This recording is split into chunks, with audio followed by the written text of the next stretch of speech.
Olá, meu nome é Marcelo, sou cirurgião dentista e vou falar agora, nesse vídeo, é o terceiro de uma série, sobre as vacinas do coronavírus, contra o coronavírus.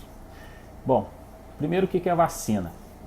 Vacina normalmente é um pedaço do micro-organismo ou o próprio micro-organismo inteiro atenuado, ou seja, que ele não é tão patogênico, ou o próprio micro-organismo inteiro, mas completamente inativado, que a gente injeta no ser vivo, normalmente vertebrado, para você fornecer uma resposta imunológica. De que maneira? Bom, no vídeo sobre imunologia eu expliquei o que era sistema imunológico inato e adaptativo, em que a resposta imunológica começa com o sistema imunológico inato, depois a gente passa para o adaptativo, que é a produção especificamente de anticorpos específicos contra determinados micro-organismos. Quando você dá uma vacina, você quer produzir essa resposta sem que você fique doente. De que maneira? Você dá pedaços do organismo, injeta pedaços do organismo que você quer ter resposta imunológica na pessoa ou no animal.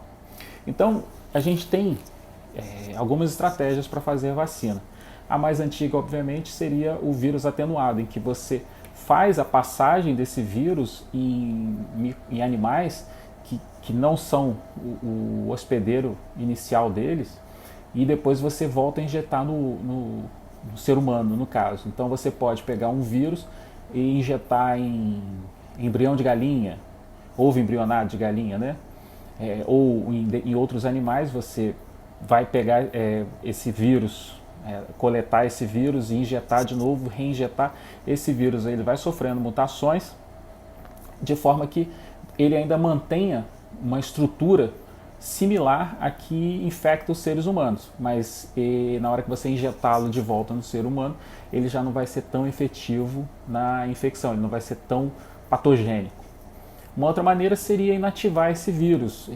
Existe um processo com formalina, em que você coloca o vírus ou a bactéria, o que seja, em contato com a formalina, você vai ter uma reação química desse formol com algumas proteínas e o vírus vai ficar inativado. Vou falar principalmente de vírus, mas embora exista vacina contra bactéria também. E aí esse vírus inativado, ele vai ter toda a aparência do vírus original, assim por dizer vivo, né? Eu vou usar essa palavra, mas não é correto, mas ele não vai provocar a infecção, ele não vai ser replicante. Então essas são as estratégias mais antigas. Só que aí surgiram outras estratégias para você fazer para fazer a vacina. Uma delas que é muito interessante é o adenovírus. O adenovírus, você pode ter adenovírus de macaco, adenovírus de seres humanos, de cavalo e tal, é uma classe de vírus que causa infecções respiratórias e ele tem um tamanho relativamente grande e você pode colocar nele, tirar parte do material genético dele e inserir o material genético do vírus em questão ou do pedaço do vírus em questão. Eu vou usar como exemplo o coronavírus, em que você pode pegar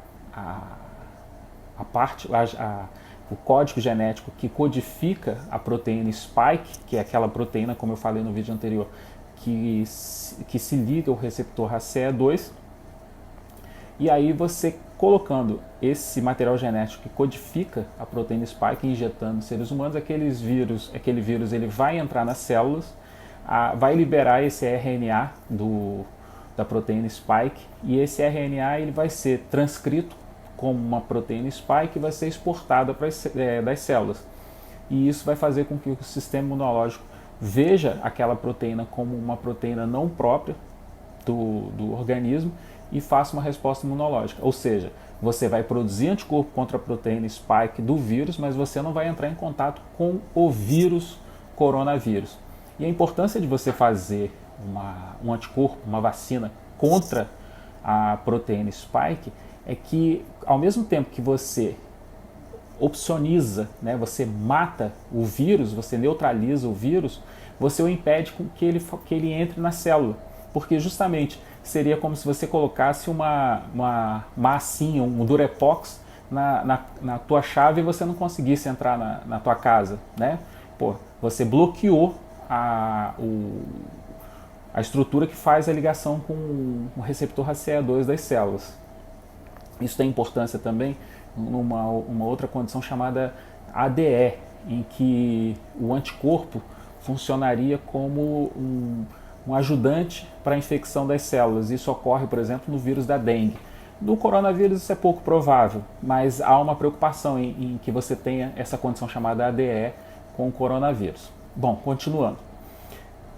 Se o adenovírus, se a gente usa o adenovírus para colocar o RNA mensageiro na célula e a célula produzir a proteína spike a partir do RNA mensageiro, por que não então inserir diretamente o RNA mensageiro? Foi o que fizeram. Existem vacinas modernas, porém nunca testadas antes em seres humanos, que são compostas com RNA mensageiro, que codifica a proteína spike, envolta numa nanopartícula de gordura.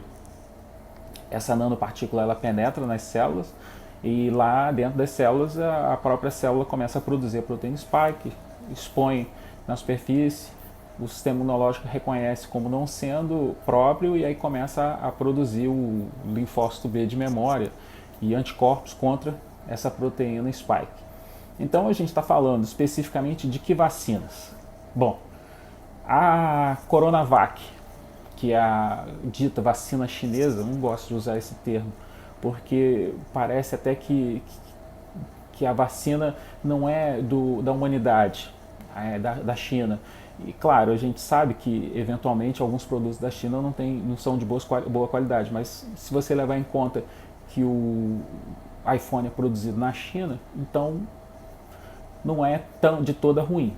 A Coronavac ela é feita a partir de vírus inativado. Qual é a vantagem de você usar o vírus inativado?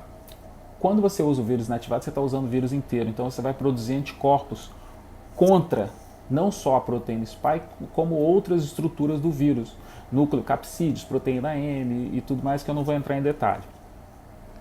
E aí, se por acaso a proteína spike sofrer mutação e o vírus, coronavírus, ele sofre mutação com facilidade pelo fato dele ser um vírus de RNA, você ainda assim vai estar protegido.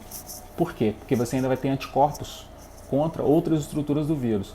Eventualmente, você vai ter um anticorpo, por exemplo, contra a proteína spike e a proteína spike do vírus sofreu mutação e aí esse anticorpo não vai ser efetivo.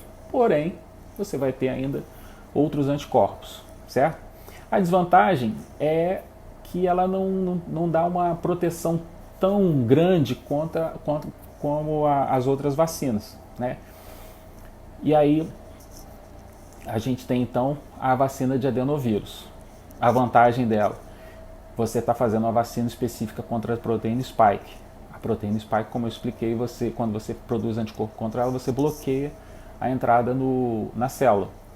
Só que se sofrer mutação, você fica sem proteção, né? A vantagem é que você fabricar uma nova vacina que seja específica contra aquele vírus que sofreu mutação é mais fácil. É só vocês lembrarem, por exemplo, que todo ano a gente tem que tomar a vacina da gripe, porque ele sofre mutação, você produz uma outra vacina contra aquele vírus específico e pronto, todo ano está lá tranquilo, firme e forte. E por fim, a gente tem a vacina da Moderna e a da Pfizer. Sim, a vacina do adenovírus é a da Oxford, tanto é que ela tem um nome que é, se não me engano, ADCHOX1. Eu vou colocar aqui depois certinho, que é justamente uma sigla, dizendo que é adenovírus de macaco Oxford 1, né? Então, a vacina da Pfizer Oxford é de adenovírus, a vacina aquela do Instituto Gamaleya russa também é de adenovírus. Existem outras vacinas sendo produzidas no mundo, em desenvolvimento, que elas são também de adenovírus, até na China tem umas outras, mas essas estão em estágios mais avançados de testes e até de produção.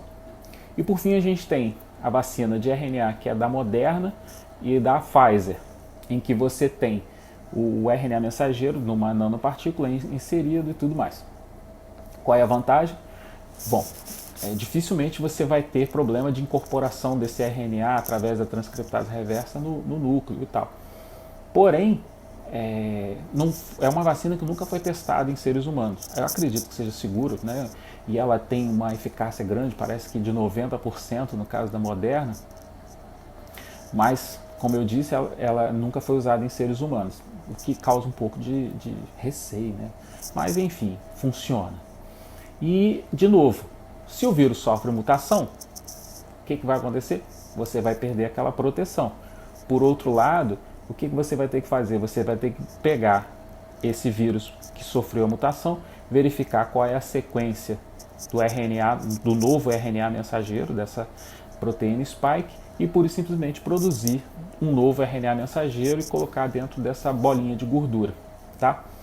Polêmicas à parte, esses tipos de vacina eles funcionam e foi comprovado por ensaios clínicos, não tem por que ter medo, ninguém vai sofrer nenhuma mutação ou vai ter algum problema. Se falam muito, por exemplo, inserir o chip, né, a vacina, isso não tem fundamento, gente, porque para você inserir um chip, a agulha, alguém que tem cachorro sabe como é que é a inserção desse chip, né? É uma agulha grande, grossa, e a agulha para injeção da vacina é bem fina, você não tem como inserir o chip. Então vocês podem tomar a vacina com tranquilidade. A questão também é que o coronavírus ele induz uma resposta imunológica que não é muito eficiente. Não é vacina, estou falando do coronavírus agora. E o que acontece com isso?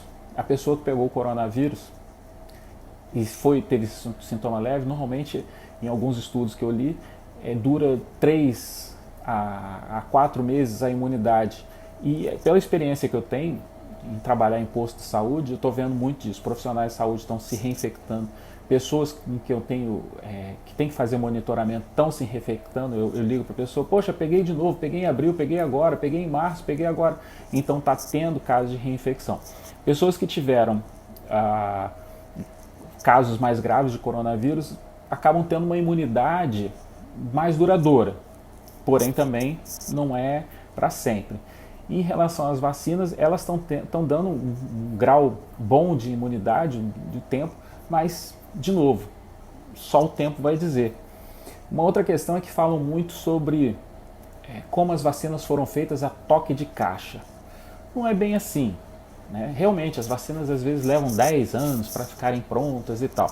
Mas vocês têm que levar em conta o seguinte: vacina, para você fazer a vacina é uma coisa muito cara. Você tem que ter voluntários para aquilo. E aí você tem fases, você tem fase 1, fase 2, fase 3. E cada fase dessa custa muito dinheiro. E você não avança de uma fase 1 para uma fase 2 sem ter certeza que aquela vacina vai ser eficaz. Então você não vai investir dinheiro numa fase 2, né, em que você vai aumentar o número de voluntários e tal, sem ter certeza.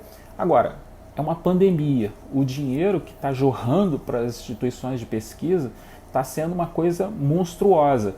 Então, a pessoa, às vezes, os pesquisadores eles estão fazendo a fase 1 junto, às vezes, com a fase 2, sem dar tempo de ver, vai ser eficaz ou não. Não, vamos começar porque tem que fazer e tal.